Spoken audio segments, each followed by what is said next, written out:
Bonjour à toi, cher aventurier des internets, et bienvenue sur Cogite. Je m'appelle Guillaume et c'est l'heure d'une nouvelle chronique Cogite. Et aujourd'hui, je n'aime pas les informations sur internet et je préfère les vieux médias, mais surtout la télévision.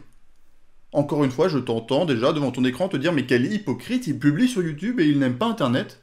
Alors évidemment, calme-toi. Calme-toi déjà car je n'ai pas parlé d'internet en général mais des infos sur internet. Et si je devais être précis, de médias d'information. Pour me détendre, j'adore internet, ne t'y trompe pas, j'y vais même pour travailler, c'est dire. Alors je vais t'expliquer en 3 points pourquoi d'après moi, les médias traditionnels sont meilleurs quand il s'agit de s'informer et de s'informer de l'actualité en particulier. La version simple, cette fois, c'est pas seulement parce que j'ai envie et que c'est ma chronique et je fais ce que je veux, c'est tout simplement parce que c'est simple. Tu t'assois sur le canapé, tu allumes ta télé, pas besoin de chercher, pas besoin de faire le tri, pas besoin de vérifier l'information, tout est résumé une fois par jour. Et a priori, à défaut d'être le président de la République, les infos une fois par jour, c'est suffisant. Tu gagnes du temps et ça te déstresse. Simple, rapide, déstressant, ça me paraît déjà pas mal, mais ce n'est pas tout. La version moins simple et plus factuelle, c'est qu'il y a moins de pubs à la télé. Nouveau choc devant ton écran, moins de pubs alors qu'on n'arrête pas de râler qu'il y en a trop, mais comment ça? Alors sache qu'une chaîne a le droit à un temps de pub maximum de 15%, soit 9 minutes par heure. Et je ne sais pas si tu as déjà essayé de lire des articles sur internet, mais on a largement plus de 15% de l'espace visuel occupé par de la publicité. Bref, l'info sur internet, c'est un peu l'équivalent de la télévision, mais avec 45 minutes de pub par heure. Enfin, la version véritablement intéressante et le cœur de cette chronique, ce qui me plaît vraiment, c'est que le journal télé te force à sortir de ta bulle de filtre. Mais alors Jamy, une bulle de filtre, qu'est-ce que c'est? Et comme Jamy n'est pas là, c'est moi qui vais te répondre.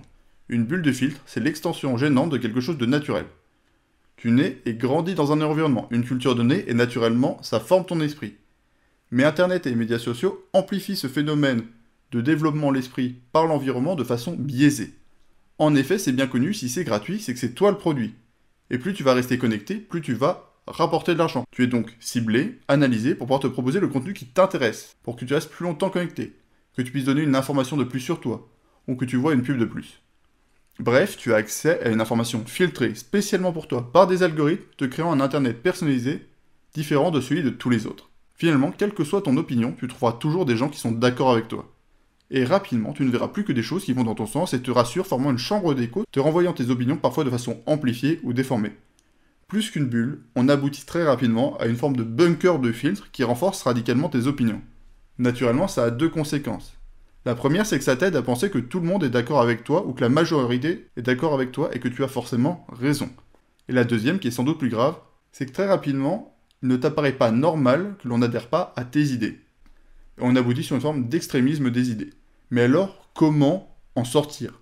Et c'est tout l'intérêt des médias traditionnels par rapport à Internet. C'est qu'ils sont le pic, le clou, l'épingle, ou quelque autre élément pointu que tu puisses imaginer, qui permettent d'exploser, de faire éclater cette bulle de filtre. C'est cette ultime vérité d'un média qui s'adresse au plus grand nombre et te fait prendre conscience de ce qui existe en dehors de ce qui t'intéresse déjà. C'est l'endroit où tu reçois une information vérifiée, que tu sois d'accord ou pas. Parce qu'une information n'est pas une histoire d'opinion. Par exemple, la Terre est ronde, que tu sois d'accord ou pas. Le réchauffement climatique existe, c'est un fait, etc., etc. Alors n'hésite pas à ouvrir tes horizons, et si tu veux rester sur Internet pour ça, parie sur les médias payants. Pas sur des pages des unes des journaux. Va voir l'AFP par exemple. Et surtout, ne te contente pas des recommandations que va te faire Internet. Bref, éclate ta bulle. Avec mes chroniques, finalement, c'est un peu ce que j'essaye de faire. Parce que cogiter et partager, c'est le but de cette chaîne. Alors surtout, n'hésite pas à partager toi aussi pour faire passer le message, n'hésite pas non plus à liker, t'abonner à Cogite pour montrer ton soutien, même pourquoi pas aller voir mes autres vidéos sur la chaîne. N'hésite pas non plus à aller en commentaire pour dire si ce sujet t'a parlé, ou si tu as des exemples de bulles de filtre que tu as constatés. En particulier si tu as de vieux potes sur les réseaux, qui ne partagent que des trucs que tu ne vois jamais passer dans ta bulle à toi, s'ils n'étaient pas là. Merci à toi pour ton soutien, à bientôt, salut.